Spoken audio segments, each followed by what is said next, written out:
What's up, YouTube land? Zano Gaming here with episode number 22 of my F1 2020 My Team series here today at the Brazilian Grand Prix. And boy, am I looking forward to this one. This is one of the best tracks on the calendar here in Formula 1. So here we go. And I know I showed this at the end of the last episode, but I think it didn't save. So just had to quickly repurchase the durability. But yeah, just one of the best tracks on the calendar. Should be the season finale.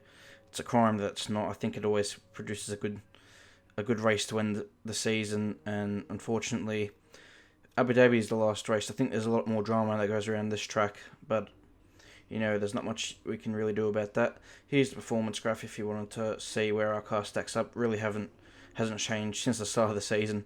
Obviously that we've got a lot of updates on the car, but everyone has just kind of progressed in a linear fashion, and so yeah, nothing's really changed in terms of the performance and stuff. So we'll move into qualifying here, and as you can see, it is a really wet qualifying, so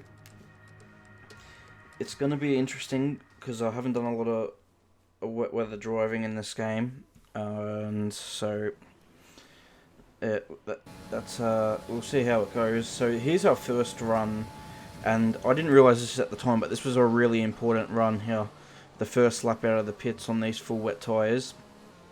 So, coming here and on the run to turn 3, or through turn 3, and you see the moment I have there on the rear end, and that was a corner that caused a lot of havoc in the past with the rain around this track. So, there's always a lot of standing water around there. And then we went around 2 laps later, and we were able to do our best lap time.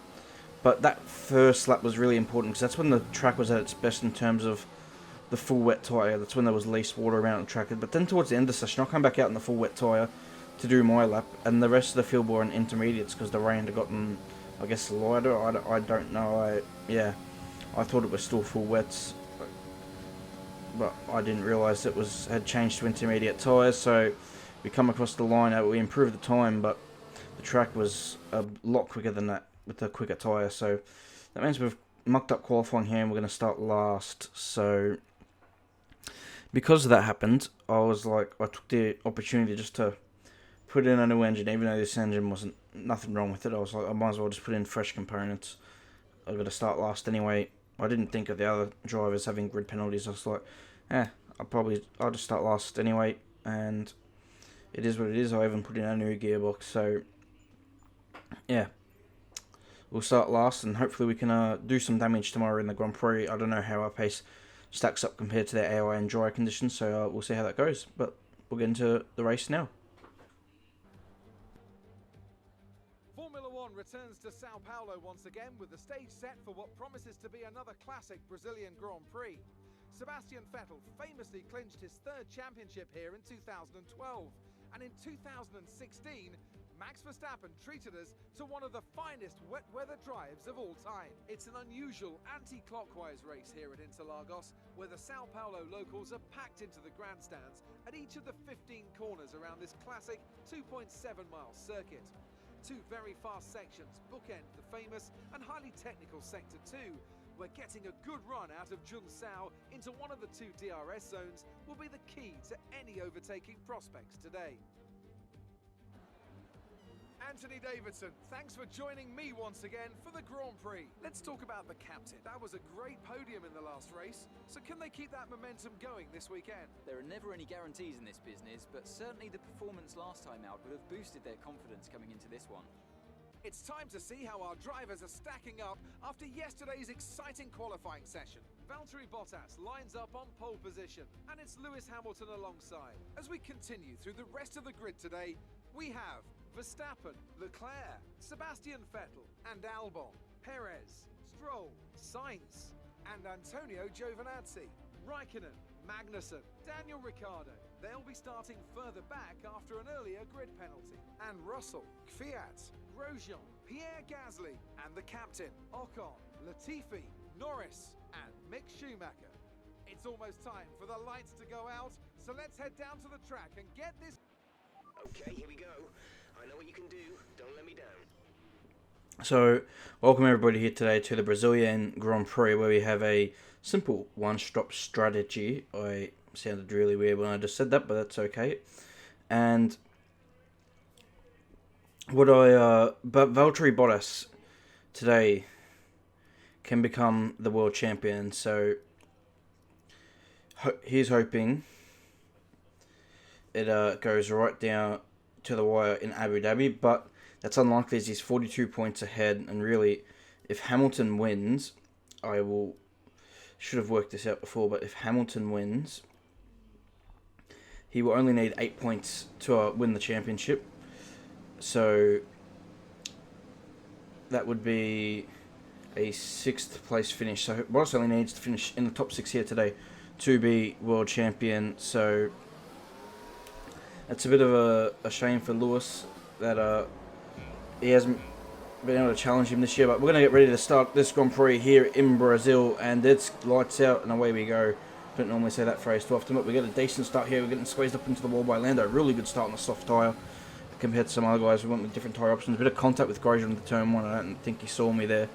As now we're going to go side by side with that's Kvyat, and he's very aggressively past us, and we've lost a lot of ground. And now we're on the back foot here, heading into turn 3 with Pierre Gasly behind, but looks like we're going to be able to keep ahead of those guys. So yeah, there's a bit of a late shifter, as I do tend to struggle with my shifter, but it's okay. We get around it, and now can we pick a way past Kvyat here? We're going to try to drive right around the outside. He's on the hard tyre, we're on the soft, but we can't find a way through, unfortunately. And now we're going to dive down the inside very aggressively there. He turned in, but our car was there, so yeah, not too smart from Kvyat there to turn in. So we get the job done there. Now we've got Magnussen up next. We're going to have a look into the last corner. We think better of it. We pull out there at the last second, but now the run out of Junsao up the hill. This is a fantastic spot to make an overtake. And look at the run we got with the overtake button there. And Magnussen didn't, he didn't have a lot of straight line speed for whatever reason. We must have a good setup on the car. But next lap, and we're behind the Williams of Russell, and once again getting a good run out of the final corner of Junsao, and now we're past Russell well before the braking zone of turn 1, and here's the next lap. We're on the back of Giovinazzi, so we're moving forward in this Grand Prix. This is for 12th position here. The Alfa Romeo is running well, and so is George Russell for that fact. Obviously the grid penalties helped, but we're not close enough here to Giovinazzi, so he's got a much better run with DRS, but we're going to be brave here and send it right up the inside of Giovinazzi and get that move done on him. Will he attack us back here into the 4th corner? It doesn't look like he's close enough. So yeah, because he had DRS on Raikkonen, we weren't able to pull in close enough to him, but the fact that we had that maybe extra grip of the soft tyre would just helped us get past him, and now we've got Kimi up ahead. The Alfa Romeo is very strong in a straight line, as you can see. We're very far back behind Raikkonen. That Ferrari engine working well, but we're now gaining him on the end of the DRS. We're going to go down the inside of Raikkonen here on lap 6, and he's going to try and fight it back through 2 and 3, but we managed to squeeze him out of the corner. Moving to 11th place, so we're moving through the field quite nicely here, but now we're going to be skipping ahead to 10 laps later, lap 16.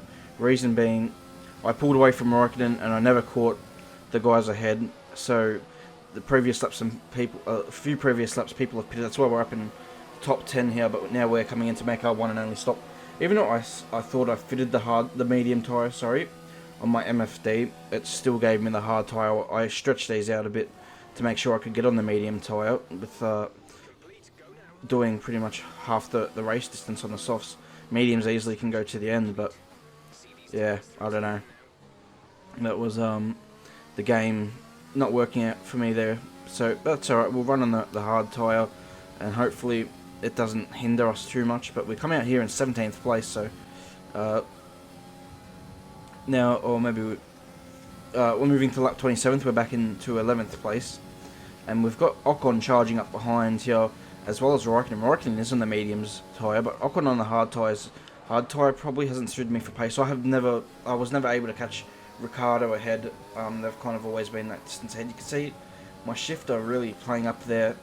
Unfortunately, my upshift, it's not my downshift, just my upshift. Sometimes it plays up. Sometimes I don't know if you noticed, but straight down the inside of Ocon. He went past us, and then once again struggling with the upshift.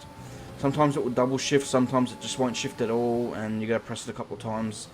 Most of the time, we'll say 80% of the time it works, maybe even higher than that. I don't know what the rate would be, but yeah, it can be a bit frustrating, and I'm kind of just dealing with it at the moment and hoping it doesn't get worse, but it probably eventually will. But here on lap 31, Raikkonen behind, but Carlos Sainz is out of the Grand Prix. That's caused a safety car here. So at first I wasn't sure if I should pit or not. I decided against pitting. So when I have 2 laps to go as the safety car restarts, so it was a good decision, I think, not to pit, because wouldn't have been a lot to do in 2 laps. And now we've got a great restart here, and we're using all of our energy here because we've got a lot to burn up in the last 2 laps. So we're down the inside of Ricciardo and Stroll. He left the door wide open, did Lance, and we're straight down the inside. We had a good run on Ricciardo, but Lance really did leave the door open for us to dive down the inside, and we take 8th place now, and he's coming back at us here, Stroll, and a bit of contact there on the straight, but we managed to keep ahead of the Canadian, and now we're chasing after Albon and Perez, but I don't think we're going to have a lot to influence those guys in. So this is the battle to the end of the Grand Prix.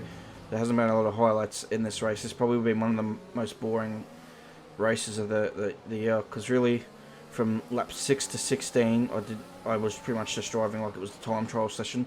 I couldn't see the guys ahead, and I'd pulled away from the guys behind, and then after the pit stop, like, it wasn't really till lap 27 as when Ocon caught me that I really had a battle on my hand.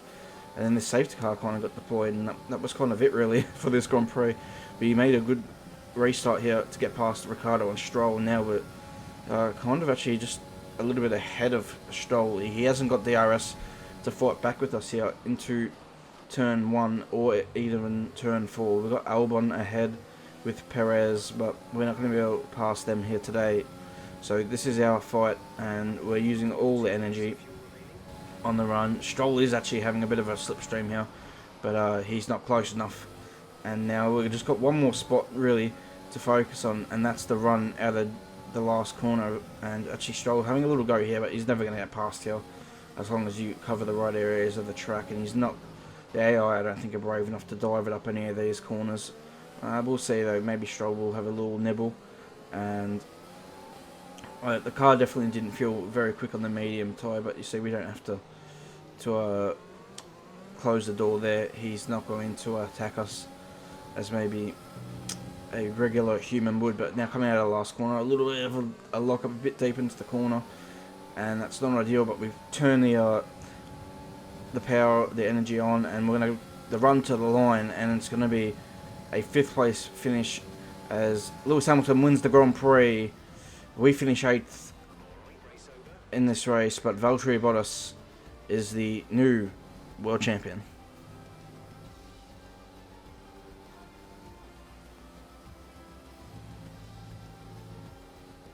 And with that, another year of Formula One draws to a close, and the new World Drivers' Champion is declared. Another entry added to that prestigious list of the sport's most incredible drivers. That's a spectacular victory then, and with it, the championship is secure. It's been a magnificent season, and they thoroughly deserve the cheers of the crowd here today. Tell me, Ant, how did they manage to achieve this win? It was a question of right place, right time today. We were looking at an entirely different race before the safety car came out, but they were able to take full advantage after the field had been bunched up. And I can see the drivers starting to approach the podium for the victory celebrations. A real team victory today. Everybody played their part. Congratulations then to Mercedes, your race winners today.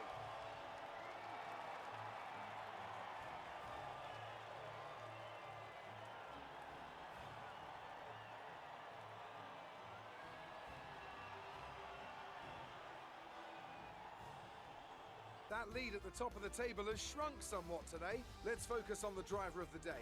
Anthony Davidson, Who do you pick? I have to give it to the captain. There was a lot going on all down the field, but they were the only one who I really felt maximised their potential. The Constructors' Championship may be a foregone conclusion at the moment, but regardless, let's look at the standings. It's another clear win for Mercedes as they managed to secure the Constructors' title. An incredible performance for the whole team. Meanwhile, good work from Racing Point this weekend, who pushed themselves further up the order. And with that, we wrap up another weekend of motorsport. But with more races lined up, be sure to join us when we come back with more Formula One. So that is the Brazilian Grand Prix here today, guys, and well, bit of a boring one, unfortunately, and it's typical. You don't really say that at the Brazilian race, but Bottas becomes the champion, and Mercedes are once again double world champions in this hybrid era. It's just been a complete domination, but ourselves, we gained 4 points that I didn't expect. The safety car kind of helped us out there, so thank you, safety car. I appreciate it, and yeah, it's good points, and I think it will help us finish 10th here in the driver standings, which is a good sign. 7th in the constructors is the maximum we're going to be able to do this year. Hoping maybe to push that into like a top 5 next season. So coming back now, pretty even with a fellow Australian, Danny Rick, here in the rivalry. So although he does win it overall, so that's a little bit unfortunate. But some good revenue coming in, and not a bad acclaim level 13, and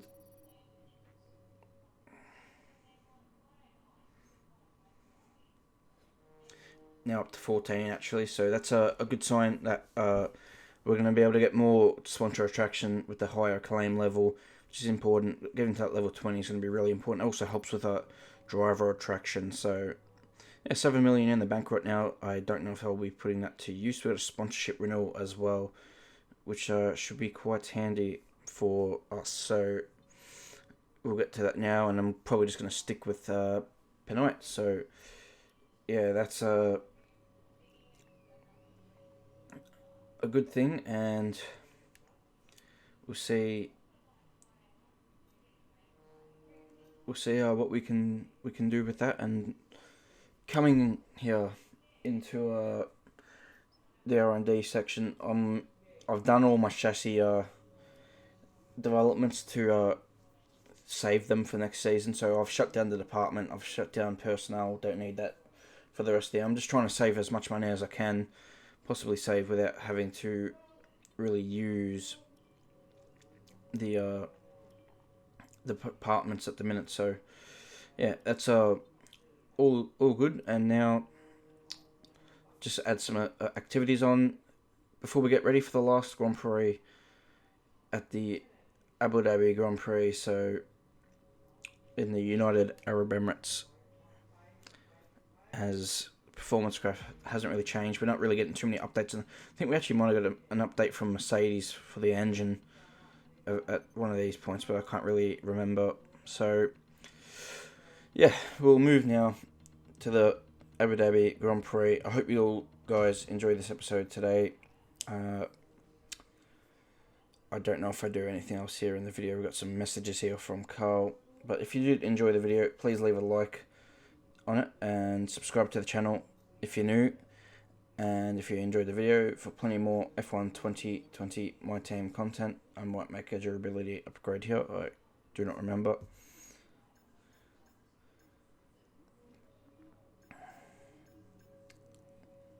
Looks like I think I do make an upgrade, or I haven't got enough resource points for those ones. So doesn't look like an upgrade is going to be coming to the car.